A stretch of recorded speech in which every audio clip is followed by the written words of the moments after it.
Muy pero muy buenos días todos ustedes, reciban un cordial y grato saludo de mi parte, me presento, mi nombre es Freddy Torres, pido de antemano disculpas por enviar este documento o bueno este video hasta estas instancias, me encontraba incapacitado, sin embargo pues esta actividad inicial, esta actividad introductoria es sencilla de realizar, así que les pido el favor de que eh, tengan un poquito de paciencia. Bueno, inicialmente ya todos debieron haber hecho su proceso adecuado para la instalación del curso de, de física experimental y cuando ingresan su usuario y contraseña les debe aparecer el menú de cursos. En este caso, pues yo ya he desarrollado el curso dos veces y esta es la interfaz de apoyo guiada. Listo, bueno.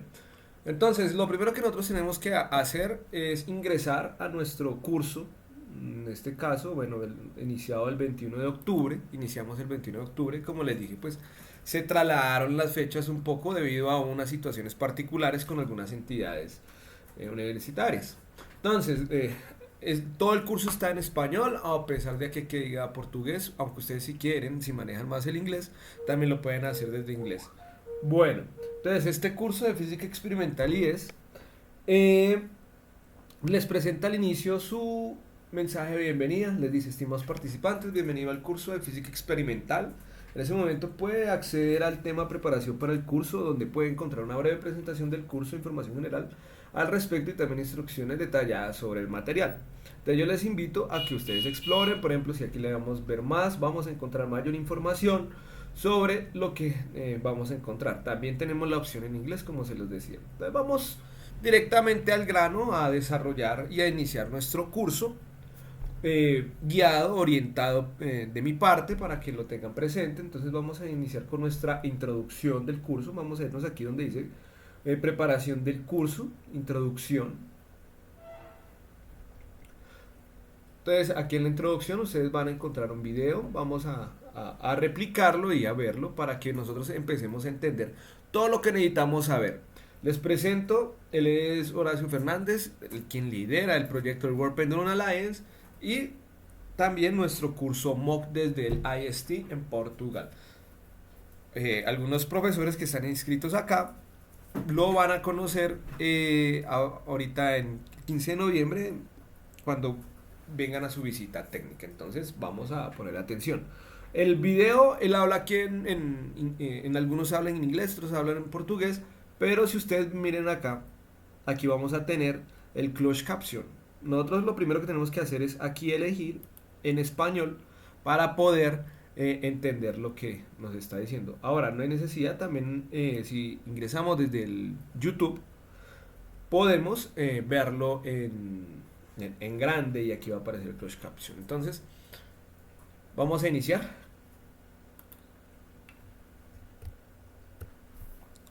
Bem-vindos ao nosso curso de Física Experimental. Este curso incide sobre técnicas e conceitos laboratoriais usuais em Física e Química, mas é aplicável a qualquer ciência exata. Em conjunto com a plataforma do ELAB, que é um laboratório real remoto com difusão através da internet, criamos aquilo que em inglês se designa por Massive Open Online Laboratory, ou MOOL. Ao longo deste curso vão poder aceder a vídeos de diferentes formatos, textos de apoio, fóruns de discussão e o mais importante, um sistema de peer review, ou seja, a revisão feita pelos vossos pares, que envolverá os colegas na avaliação do vosso desempenho.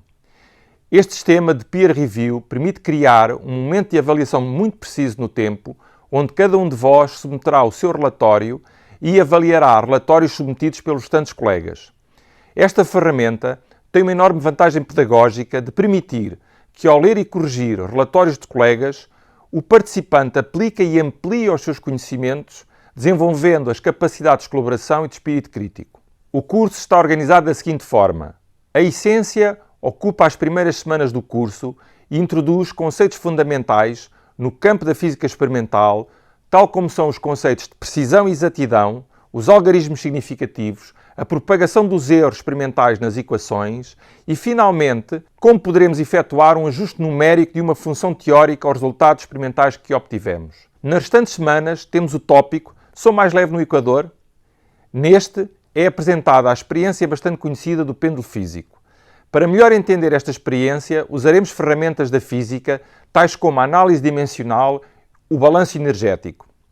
E depois será apresentado um desafio de construção de uma pequena experiência artesanal que é efetuada em casa com materiais correntes. A sequência do trabalho, nesta segunda parte, passa por realizar a experiência em ambiente não formal, à qual se segue a referida avaliação pelos pares. Posteriormente, passamos à realização com mais detalhe da experiência em ambiente laboratorial, executando a sua congénere no ELAB. Desta forma, podem ser obtidos muito mais dados experimentais, em face dos dados adquiridos, responder-se-á de seguida a um conjunto breve de questões. Agradecemos desde já a vossa colaboração na crítica construtiva deste curso, deixando, se possível, os vossos comentários no fórum. Apreciem. Listo. Entonces, como ven, esta es la introducción. Nosotros podemos estar guiándonos de nuestro closed caption de lo que el profesor Horacio nos dice. Después de que terminamos aquí de ver el video, vamos a darle aquí siguiente y vamos a resolver el primer cuestionario inicial. Dice: bienvenido al curso MOOC técnico, esperamos que esta experiencia sea enriquecedora. Algunos de ustedes estarán asignados a grupos particulares para trabajar este MOOC. En ustedes están asignados conmigo. Entonces, vamos a desarrollar el cuestionario inicial. Cada uno involucra las preguntas como más le parezcan pertinentes, lo que ustedes opinen. Por lo menos, bueno, en mi caso, interés profesional, interés personal, sugerencia de alguien también. Se le seleccionó otro, pues dependiendo del profesor o lo que les haya dicho la persona que haya ingresado. ¿Cuáles son tus principales objetivos para este curso? Completar todos los módulos y recibir certificado, participar, bueno, entre otros. Podemos aprovechar este cuestionario. Si seleccione otros, especifique su respuesta. Su motivación para este curso, la mía es 5, lastimosamente está enfermito. ¿Cuál es su disponibilidad para este curso? Tiempo mínimo requerido, 1, 2 o 3 horas semanales, 4 o 5 horas semanales. Yo también les quiero recordar que este curso no necesita, con mi acompañamiento, como lo había hecho el profe Horacio, en este caso seré yo, no van a tener la necesidad de estar tanto tiempo involucrados aquí en los temas. Sin embargo, sí voy a respetar mucho los tiempos que están definiendo. Para la siguiente actividad, el siguiente video, aspiro a enviárselos apenas habiliten después del 9, apenas habiliten la plataforma para que ustedes puedan desarrollar el proceso. Listo. Entonces, ¿qué esperas lograr hasta el final de este curso? Bueno, voy a poner aquí cualquier cosa: obtener mi certificado y un aprendizaje en física experimental. Este es un ejemplo de cómo ustedes pueden llenar. Obviamente hagan un proceso un poco más profundo, algo más de corazón, para que lo puedan enviar. Todos estos tipos de cuestionarios iniciales y finales nos ayudan a nosotros a mejorar. Eso es por parte del IST. Por mi parte de la UNAD, nosotros también le vamos a compartir un cuestionario muy similar para que, por favor, tanto profesores como estudiantes me ayuden a llenarlo. Vamos a enviarlo. Ya terminando nuestro cuestionario, vamos a darle, bueno, aquí arriba en la parte de saldrá muito obrigado. Bueno, ya está el cuestionario finalizado, entonces vamos a darle siguiente. Entonces, la organización del curso. Este curso es un Massive Open Online Laboratory, un MOOL. Es decir, que toda la orientación de este curso está orientado hacia una experiencia de laboratorio, e-lab. Algunos de ustedes ya han escuchado el e-learning, ¿sí? El B-learning y los cursos MOOC. Este curso es un MOOC con experiencia de laboratorio. ¿Listo? El MOOC no está definido directamente en la literatura ni está correspondido con un enfoque pedagógico directo, pero ya hay algunos trabajos que están interpretando sobre estos ambientes virtuales de aprendizaje experimentales. Bueno, entonces los invito para que leamos todo esto. Vamos a darle siguiente. Y algo muy importante, el calendario y plazos. O sea, aquí el Instituto de Lisboa es muy claro con los horarios.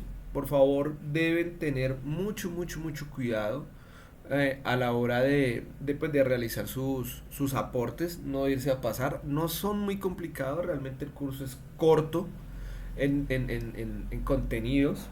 Esto lo pueden hacer rápido y lo que les digo y mi invitación es un certificado internacional. Entonces, bueno, pues ustedes pueden agregarlo a su Google Calendars para que lo tengan. Una de las cosas del horario que yo quiero indicarles para que lo tengan presente, y es que todos somos aquí en Colombia, ¿no? Entonces, en el caso de Colombia,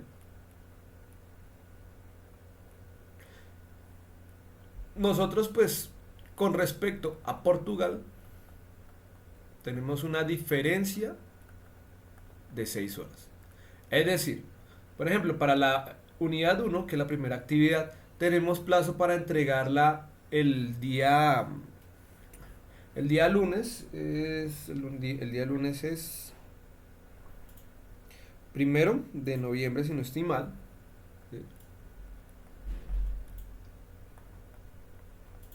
Se supone que ese sería el día límite y plazo, ¿cierto?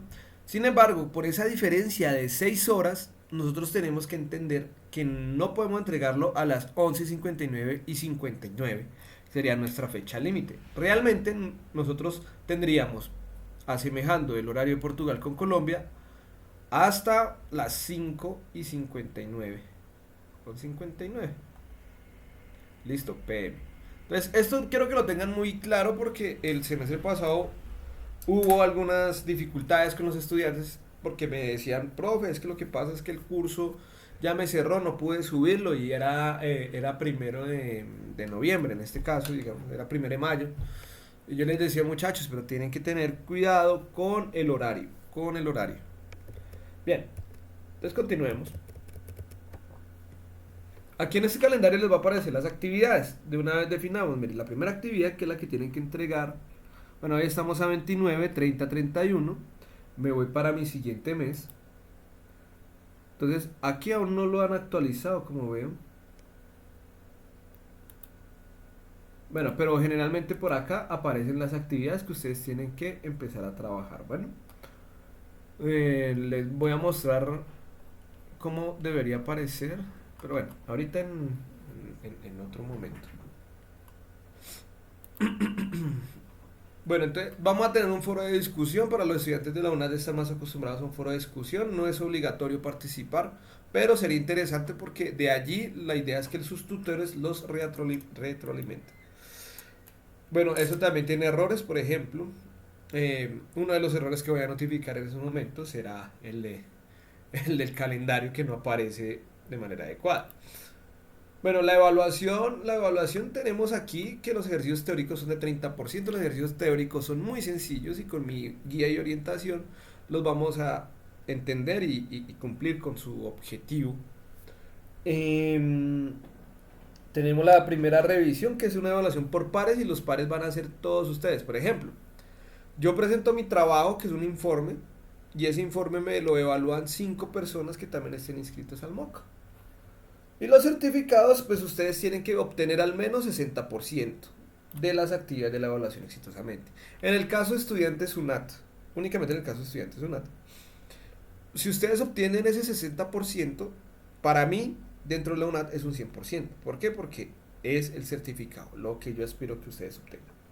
Bien, entonces ahora sí, cuando pasamos esta parte, vamos a hablar un poquito sobre el péndulo simple. El péndulo casero, nosotros vamos a tener que desarrollar un péndulo casero, crear un péndulo casero, lo pueden hacer con los materiales que ustedes quieran. ¿Listo? Entonces, por ejemplo, acá les dicen que con un clip, con una cuerdita, con una esfera, necesitan un celular. Esto pues, esto es un pedacito de tabla, una cinta métrica. Aquí, esto, vayan consiguiendo esos materiales, aún no los vamos a necesitar. Pueden ir haciendo sus péndulos, la idea es que queden al menos de una longitud de 1 metro, como mínimo, para hacer el famoso péndulo simple. ¿Listo? Es importante irlo desarrollando. Yo hago al final una competencia del mejor péndulo. Y pues dependiendo del mejor péndulo, ahí va a obtener cierto reconocimiento. También vamos a necesitar desarrollar la instalación del curso ILAB. Para ello yo les voy a compartir otro video para que desarrollen todo este proceso, aunque los que quieran pueden hacerlo. En este video, mire, de acá se detalla el proceso de instalación del entorno eLab. Es bueno que ya lo tengan instalado por ahora. Ahora siguen los juegos Visa Life Miles. Nuevamente, por ahora no es necesario, pero sí es importante que lo vayan trabajando. Bueno, Donde participas tú. Usa tu tarjeta Visa Life Miles en YouTube y sus propagandas. A través de este video se indican los pasos que permite realizar por primera vez. Listo, entonces aquí les voy a compartir este video, o si no lo pueden descargar directamente de su página del eLab. Bien, bueno, entonces ahora sí, aquí bueno, les da la introducción, ustedes pueden ver este video y demás. Yo estoy aquí acelerándome un poquito, como les dije, muchachos, pues debido para poder hacer la unidad 1, el primer ejercicio. Bueno, los invito a que vean estos videos. Bueno, ahora sí, la esencia de nuestro curso, la experimentación, ¿listo? La naturaleza de la experimentación en física. Esto, más allá de la experimentación en física, es la esencia de la experimentación en ciencias. Bem-vindos ao curso de Física Experimental. Este curso é uma breve introdução ao tratamento de erros e análise de dados de experimentos de física, mas, no entanto, é aplicável a qualquer ciência. Sendo a física uma ciência exata, o que significa que qualquer experiência pode ser reproduzida por qualquer de nós, se respeitarmos as condições equivalentes, obteremos sempre resultados idênticos. Mesmo as teorias mais arrojadas só passam à classe da física estabelecida quando se comprovam experimentalmente, lembrando-nos a discussão de Goethe no Fausto, onde este conclui: no princípio era a ação. Efetivamente, quando Fausto retorna uma vez mais ao seu quarto solitário para meditar sobre a condição humana enquanto filósofo, abre a Bíblia e lê: no princípio era o Verbo.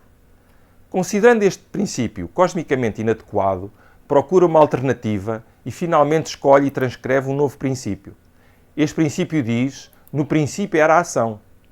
Ele entusiasma-se com a ideia de um Deus que se define através da ação, pelo ato primordial de criar o mundo através dessa mesma ação. Assim, a ação e, por maioria da razão, a experimentação é reconhecidamente hoje a prova racional do conhecimento. Por conseguinte, baseados nesta ação tão cara aos físicos, temos desde logo de definir em física e baseados na racionalidade humana dois conceitos fundamentais. A repetibilidade, que é a confirmação de um resultado a partir da repetição do experimento, seja ele pelo próprio investigador ou por qualquer outra pessoa, mas sempre necessariamente com amostras diferentes das originais, de modo a garantir que os resultados se repetem sempre, garantidas as mesmas condições originais. Por outro lado, temos de definir a reprodutibilidade. Este outro conceito fundamental é a repetição do experimento por outros pesquisadores, preferencialmente isentos em relação aos primeiros, utilizando valores de diferentes amostragens e, se possível, obtidos com equipamentos diferentes. Verificadas estas duas proposições, poder-se-á validar a teoria ou modelo físico com base então na razão. No entanto, a reprodutibilidade é sempre condicionada pelo erro ou incerteza da medida, quer ele seja humano ou não. O desvio entre a comprovação experimental por diferentes equipas é sempre condicionado e terá de ser sempre inferior ao erro experimental obtido de cada uma delas. Efetivamente, todas as medidas e observações realizadas por humanos têm um erro associado na sua determinação. O conceito de incerteza, como um atributo quantificável, é relativamente novo na história da medida, embora o erro e a análise do erro tenham sido, há muito tempo, uma prática da dita ciência da medida, ou também chamada metrologia.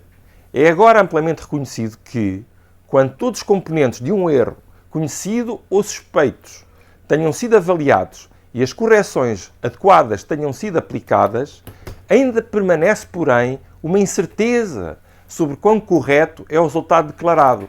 Ou seja, existe sempre uma dúvida acerca de quão corretamente o resultado da medição representa efetivamente o valor da grandeza que está a ser medido. Por exemplo, qualquer cientista tem de aceitar que o valor determinado por si seja invariavelmente melhor determinado no futuro com técnicas mais avançadas e sofisticadas. Da mesma forma como o uso quase universal do Sistema Internacional de Unidades trouxe coerência a todas as medições científicas e tecnológicas, um consenso mundial sobre a avaliação e expressão da incerteza da medição permitiria que o significado de um vasto espectro de resultados de medições, sejam eles na ciência, na engenharia, na regulamentação e até no comércio e na indústria, fossem prontamente compreendido e propriamente interpretado. Portanto, nesta era de mercado global, é imperativo que o método para avaliar e expressar a incerteza seja uniforme em todo o mundo, de tal forma que as medições realizadas em diferentes países possam ser facilmente comparadas. Temos de definir, portanto, dois termos cruciais, a precisão e a exatidão. Apesar de, na linguagem comum, os termos precisão e exatidão se usarem como sinónimos, tal como no inglês precision and accuracy, no método científico e, em particular, na experimentação, traduzem conceitos diferentes. A precisão é o grau de concordância entre determinações repetidas da medida do mesmo objeto. Já a exatidão define-se como a distância entre essa medida, em média, e o valor verdadeiro ou nominal, que é tomado como referência e sendo universalmente aceito. Neste gráfico vemos um exemplo disso, onde o valor medido é preciso, ou seja, os valores estão todos sobre uma curva bem definida e repetível, mas diferem do valor aceito noutras experiências mais rigorosa que dariam esta reta. Ou seja, pode existir uma medida exata e não precisa, ou outra precisa, mas não exata, embora normalmente uma medida exata requeira uma medida com uma precisão sempre superior à exatidão. Pelo contrário, poderemos ter medidas precisas sem nenhuma exatidão.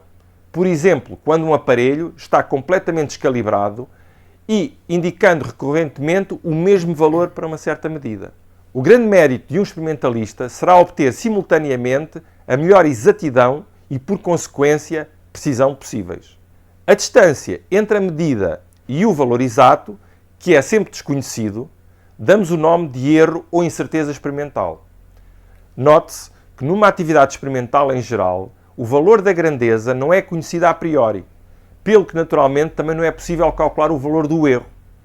Nas atividades laboratoriais de física, existem algumas exceções em que este valor verdadeiro ou de referência é conhecido com grande precisão e exatidão.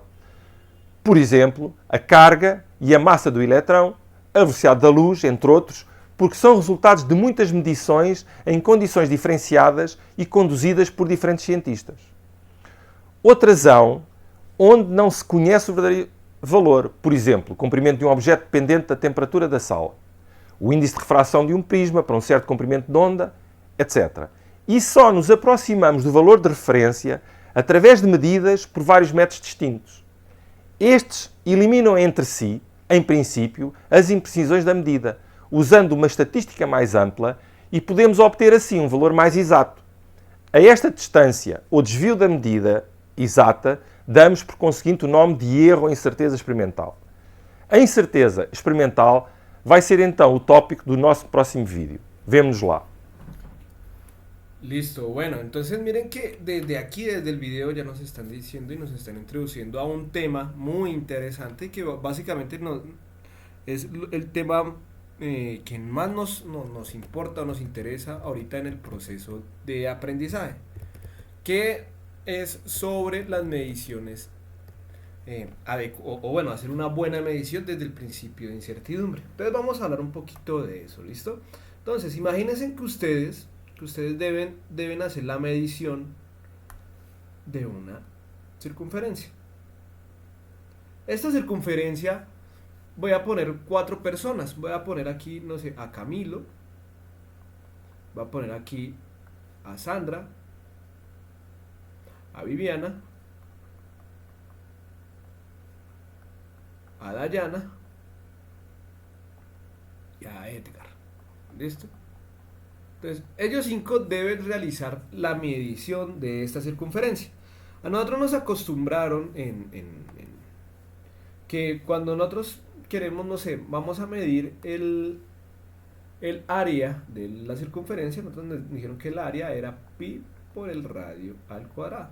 ¿Listo? No voy a utilizar magnitudes eh, física, ¿qué? Numéricas. Simplemente vamos a llamar R, donde R es el radio.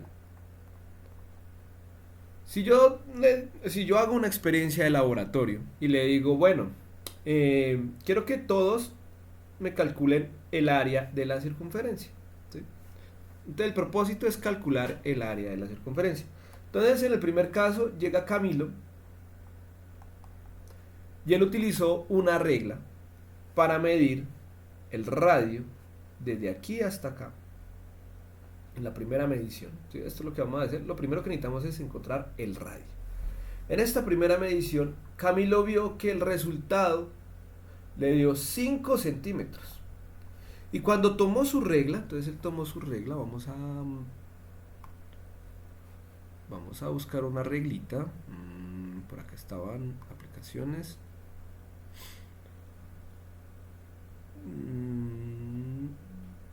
Regla, está, listo. Él tomó su reglita. Cuando tomó su reglita para hacer la medición de este radio, entonces él midió desde el centro de la circunferencia hasta la esquina. Y el valor aquí en esta ubicación, en este punto, la medición que él va a hacer en este punto, le correspondió un valor de 1,4. Vamos a quitar ese 5 centímetros y vamos a poner aquí 1,4 centímetros. Sin embargo, Camilo dice, uy, pero no realmente es 1,4 porque se acerca como a 1,5. Es decir, que hay una incertidumbre porque él no sabe si ese valor está entre 1,4 o 1,5 centímetros. De pronto Viviana hace el mismo experimento y a ella no le dio 1,4, ella dice definitivamente me dio 1,5 centímetros. Edgar, que es un poquito más curioso, dice no, realmente a mí exactamente me dio 1,405 centímetros. ¿Cómo lo hizo? De pronto Edgar tenía otro instrumento de medida para medir el radio de esa circunferencia. Sandra dice, no, esperen, porque yo no medí esa cantidad. ¿Yo qué hice? Yo a partir del área del círculo, del perímetro, del diámetro, ella lo que hizo fue medir acá. Hizo una medición indirecta y dijo, no, pero yo encontré que el diámetro de mi circunferencia era 3 centímetros y determiné que el radio era el diámetro a la mitad, igual a 1,5 centímetros. Y bueno, digamos que Dayana en este caso, a ella le gusta jugar mucho con estadística, entonces ella dijo, no, para este caso yo lo que hice fue aproximar mucho mi valor numérico, entonces le di mucho zoom, mucho zoom, y me di cuenta que exactamente miren que esta medición desde aquí hasta acá me da 1,5, pero miren que está hacia la mitad, hacia este punto de acá, está a la mitad, o sea, como a 0,5, o sea, la mitad, un medio de la unidad de 5, y también por izquierda y por derecha dijo, oye, también me acerco a ese valor de 1,05. Pero entonces hay como una diferencia, ¿no? Hay una diferencia que entonces Dayana dice, no. Dayana dice, el valor exacto es 1,5 más o menos 1 milímetro. Entonces, ella dice, perdónenme acá, 1,5 centímetros más o menos 1 milímetro, que ya es un poquito más específica. Y miren que es algo que para nosotros nos enseñaron o nos acostumbraron en una época a que, bueno, midan, cojo la regla, mido y ya. Con esto del valor del radio, pues ya también la persona puede decir, bueno, yo voy a determinar el área de mi circunferencia. Ya cada uno tiene su radio. Tiene 1,4, 1,5, 1,405. Sandra tiene 1,5, Dayana tiene 1,5, más o menos 1 milímetro. Y a partir de todos esos datos, van a encontrar el área. Va a haber otra consecuencia y es cómo ellos van a utilizar pi. Porque, por ejemplo, Camilo puede utilizar el valor de pi que puede determinar Camilo. Dice, no, pues el valor de pi es 3.1416 y lo toma así. Entonces el área de Camilo va a tener un valor. Viviana no tomó 3.14, sino tomó 3.1 nomás. Va a tener otro valor de área. Y así sucesivamente con cada uno de los datos. ¿Esto qué quiere decir? Que cuando nosotros vayamos a hacer mediciones estadísticas, tenemos que tener en cuenta algunas consideraciones. La primera, consideraciones estadísticas, lo voy a llamar así. Vamos a consideraciones. Primero, toda medición, toda medición, muchachos, toda medición tiene asociada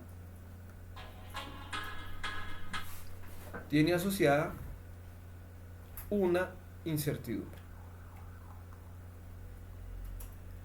Toda, como les acabo de mostrar. Si ven que los valores son diferentes y Horacio en el video, él nos demostró que realmente sí, toda medición tiene incertidumbre. Yo nunca puedo dar un criterio hecho de que una medida es exactamente ese valor. Nunca puedo decir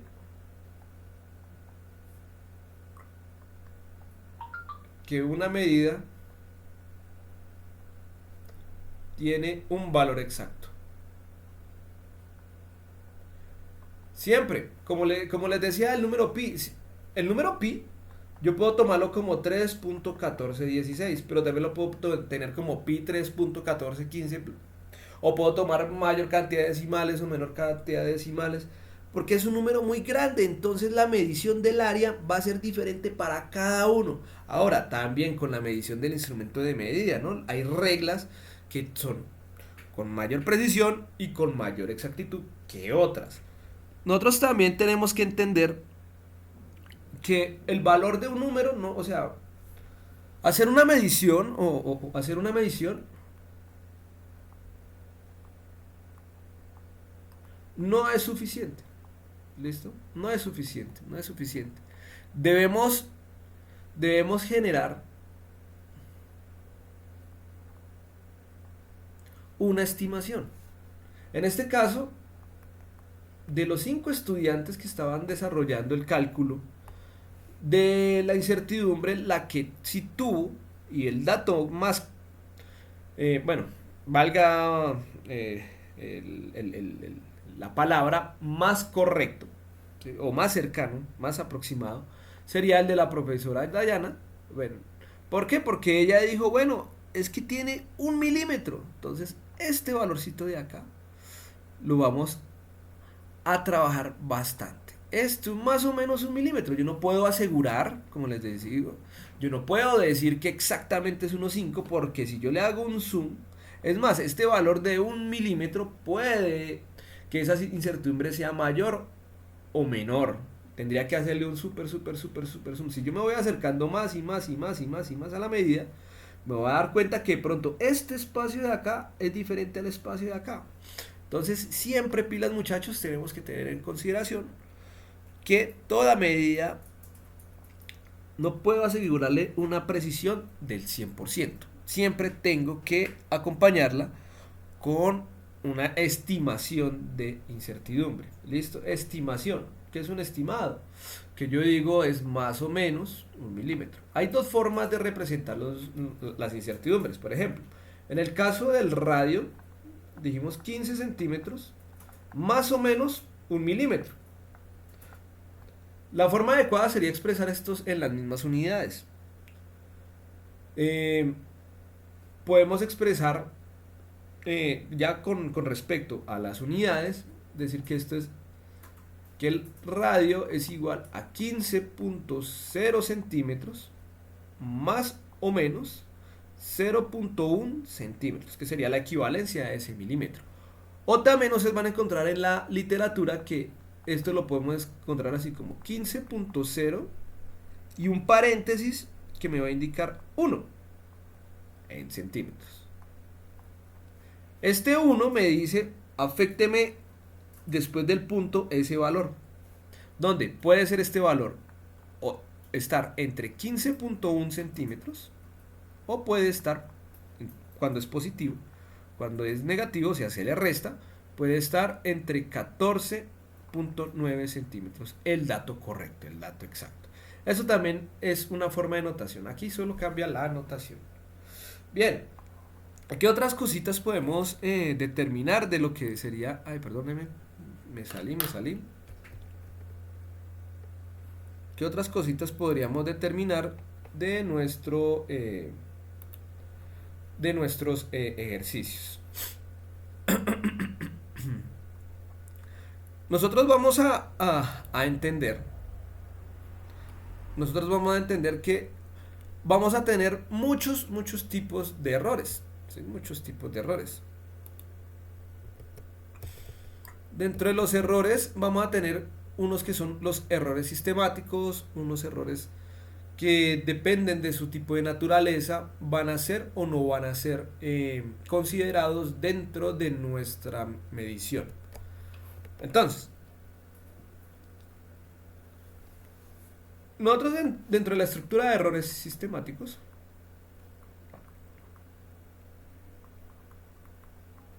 tenemos errores que dependen mucho de su naturaleza, ¿sí? Que son normalmente errores que pueden generarse por un origen determinístico, o sea, son deterministas.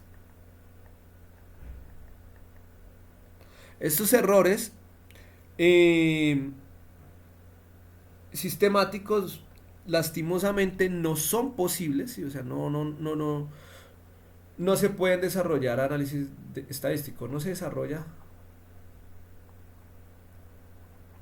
de ellos análisis estadístico. ¿Por qué? Imagínense en un error sistemático, la resolución de un multímetro, la resolución de ejemplo, digamos un multímetro, la pila se le está acabando y de pronto la medición que vamos a obtener al final no es posiblemente determinar, porque puede ocurrir a causa de la electrónica involucrada. Estos errores sistemáticos tienen una desviación constante, ¿sí? O sea, son constantes. Tienen una desviación constante, es decir, presentan el mismo valor repetiblemente. Yo puedo hacer 1000 medidas y siempre va a tener el mismo error sistemático. Lo interesante de los errores sistemáticos es que pueden ser predecibles, es decir, nosotros sabemos su naturaleza, es decir, sabemos su existencia, ¿sí? La podemos detectar, básicamente lo podemos detectar, podemos determinar cuál es su existencia. Por ejemplo, en un instrumento de medida electrónico, nosotros podemos determinar que la existencia se debe a alguna variable, por lo menos las resistencias. Ustedes cuando trabajen con resistencias, ustedes van a encontrar que tienen su código de colores, y en su código de colores van a encontrar al final una franjita. Esa franjita me dice la incertidumbre, que por ejemplo, si esto es una resistencia de 1 kiloohmio y esta barra es dorada, entonces yo digo que es de 1 kiloohmio, de más o menos el 10% de ese valor de kiloohmio. O sea, puede estar entre menos el 10% del kiloohmio o más el 10% de ese kiloohmio. También hay unos errores que pueden ser directamente eliminados, o sea, pueden ser no apreciables.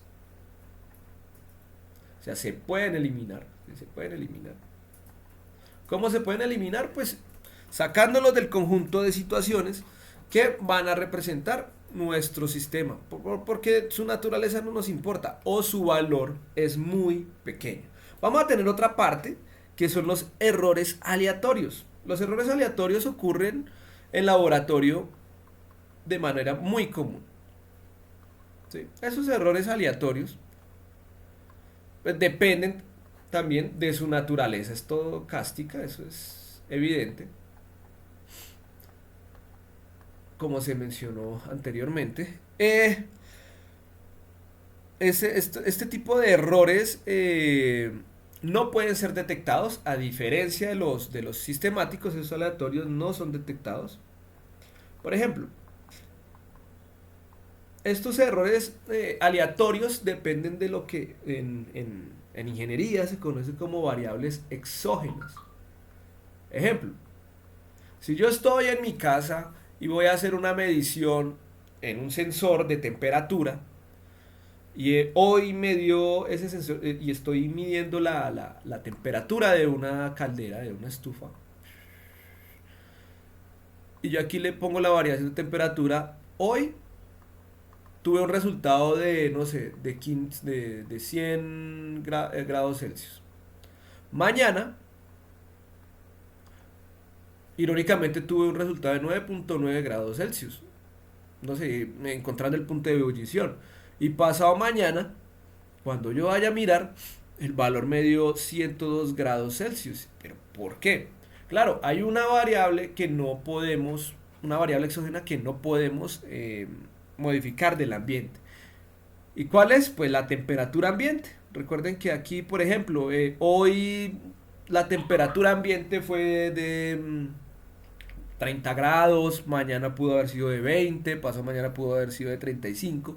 Y esos errores no son detectados, no los podemos determinar, depende mucho de la hora. A veces hay experimentos que es diferente hacerlo por la mañana que por la noche. Tenemos variables exógenas, generalmente son presiones, son temperaturas, son volúmenes, son condiciones atmosféricas diferentes, etcétera. Puede ser un golpe, puede ser es más, hasta la rotación de la Tierra, la latitud y la longitud, que es una de las cosas y una de las variables aleatorias que quiero estudiar para este desarrollo del curso con todos ustedes. Bueno, entonces como le digo, pues no pueden ser detectadas necesariamente.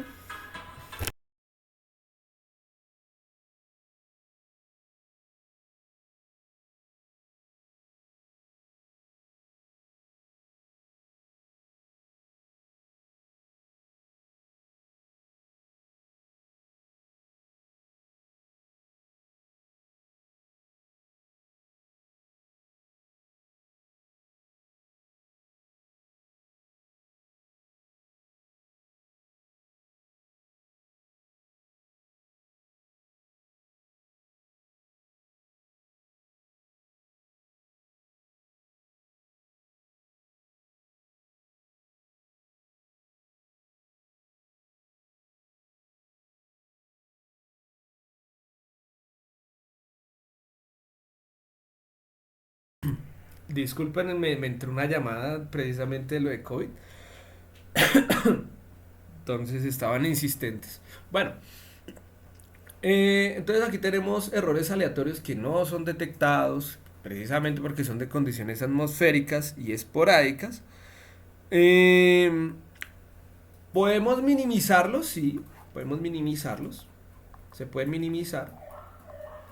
Como no son predecibles, podemos minimizar los errores cuando nosotros hacemos unas condiciones en física, naturalmente, que llamamos condiciones de cerrado o condiciones de almacenamiento. Por ejemplo, si yo voy a hacer aquí mi condición de laboratorio, yo puedo aislar mi laboratorio, evitando que este sistema, no sé, en este caso ese sistema termodinámico, las variables exógenas intenten no entrar a mi sistema o intenten afectarlo de la manera menos eh, posible, que no los puede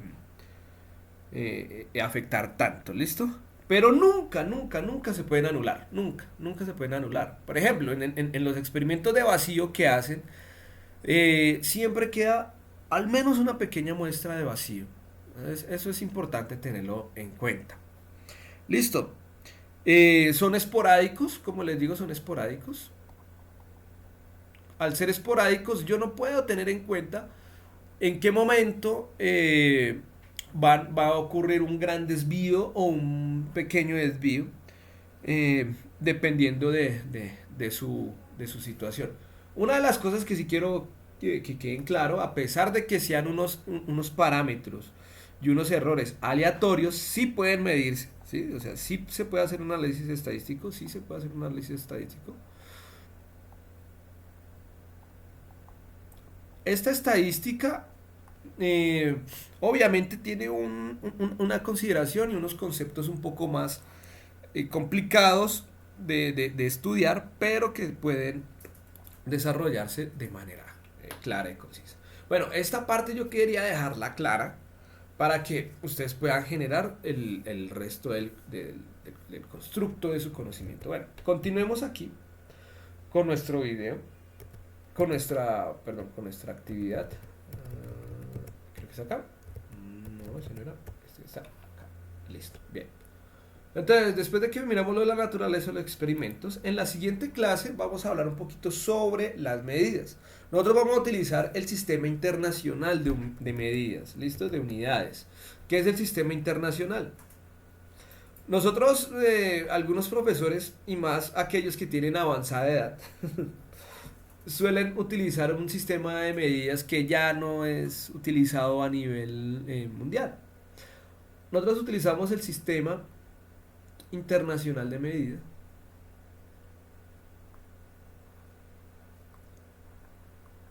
Ese sistema internacional de medida lo representamos con la letra SI. El sistema internacional de medida me define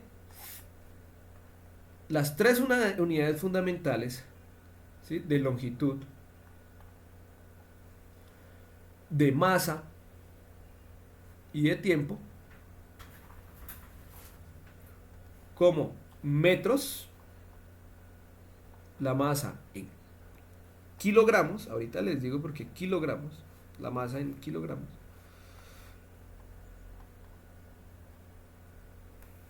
y el tiempo en segundos, ¿listo? En nuestro sistema internacional siempre vamos a manejar metros, kilogramos y segundos. Entonces, muchos han escuchado las famosas pulgadas, muchos los slugs, la libra fuerza. Realmente hacer ese tipo de ejercicios en esta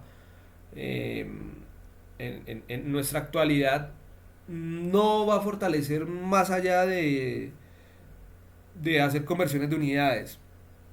Ya todos los documentos, por ejemplo, una de las cosas que debemos como científicos y como investigadores saber es que ninguna publicación científica nos la van a aceptar en slugs, no nos la van a aceptar en esas unidades de medida.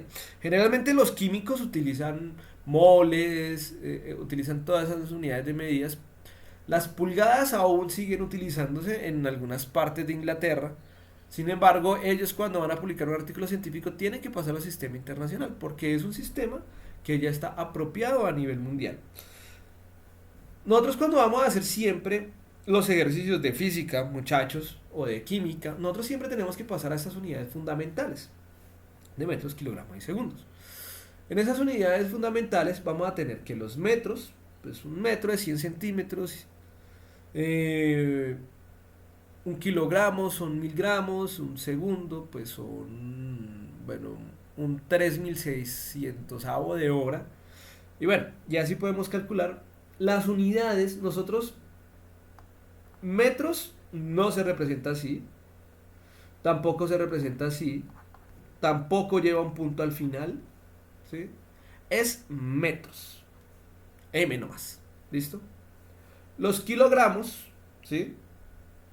No son kilo G, no se representan kgr, tampoco, ni grr por 1000, porque eso lo he visto mucho, tampoco. Las unidades se representan, ni tampoco kilogramo con una K mayúscula, eso es falso, es una K minúscula y la G. Esa es la forma adecuada de escribir esa notación. Y con el tiempo pasa lo mismo, no son sex, tampoco son CG, ¿sí? Tampoco uno escribe segundos, ni según, es S, ¿listo? Y el sistema internacional lo vamos a manejar, y es un consejo que les doy a todos los estudiantes sin importar su profesión o cómo se quieran profesionalizar. vamos a tener el sistema en metros, kilogramos y segundos. Si nosotros utilizamos estas unidades de medida siempre, vamos a tener esa facilidad de poder desarrollar todos los ejercicios sin tener problemas o dificultades con respecto a la medición. ¿Por qué? Porque generalmente nosotros pasamos muchos de centímetros a milímetros, de milímetros a, bueno, etc. Hay otra forma también, ese se conoce como la forma MKS, ¿sí? Por metro, kilogramo y segundo, metro, kilogramo, segundo. Se utiliza kilogramo y no gramo porque la unidad gramo es muy pequeña, y pues el patrón de medida utilizado para el gramo es difícil de medir, mientras que es más específico calcular un kilogramo que calcular un gramo. Por eso se utiliza el MKS. Además que todas las ecuaciones, por ejemplo, si ustedes van a calcular el newton, un newton, que es una unidad de fuerza, es kilogramo por metro sobre segundo cuadrado. Miren que está en el sistema MKS, kilogramo, metro y segundo, y esos son los newtons. Ahora, otra forma de representar estas unidades es a través del sistema CGS. Si ustedes necesitan utilizar necesariamente gramos, pueden utilizar el sistema CGS, que es centímetros, que nuevamente no son centímetros, no son centímetros, no, son cm, ¿listo? Centímetros. Y en minúscula, centímetros, gramos y segundos, que también se conocen como el sistema CGS. Son derivados del sistema internacional. El más utilizado es el sistema MKS. Acostúmbrense a trabajarlo. Bueno, continuemos con nuestra explicación que nos brinda el IST, nuestro MOOC. Aquí nos habla un poquito sobre el sistema de unidades de medida. Aquí nos hablan sobre la precisión y exactitud. Quiero que lean y desarrollen aquí la actividad de lectura. En la próxima clase vamos a hablar un poquito más de precisión y exactitud. Y la incertidumbre en la medición. Los invito también para que vean este video. Este video es de 7 minutos para que no quede el video tan largo. Los invito para que lo desarrollemos. Vamos a tener algo que son los errores sistemáticos y variables que ya aleatorios, que ya se los expliqué anteriormente. Y vamos a tener una forma de medirlo, que es a partir del desvío de la muestra. Todas estas cosas matemáticas las voy a dejar para la siguiente clase con una presentación y cuando ya me encuentre un poquito mejor de salud. ¿Vale? Entonces, muchachos, los invito para que desarrollen la primera unidad que tenemos para el día lunes. Recuerden que en Portugal no hay festividades, lastimosamente. Y nuevamente, disculpen mi situación por no haberles podido compartir en su momento la grabación y ni poder haber desarrollado este video. Entonces aquí pueden ustedes ya llenar con los conocimientos que tienen hoy y que les he dejado. Pueden aprovechar y responder todas estas preguntitas.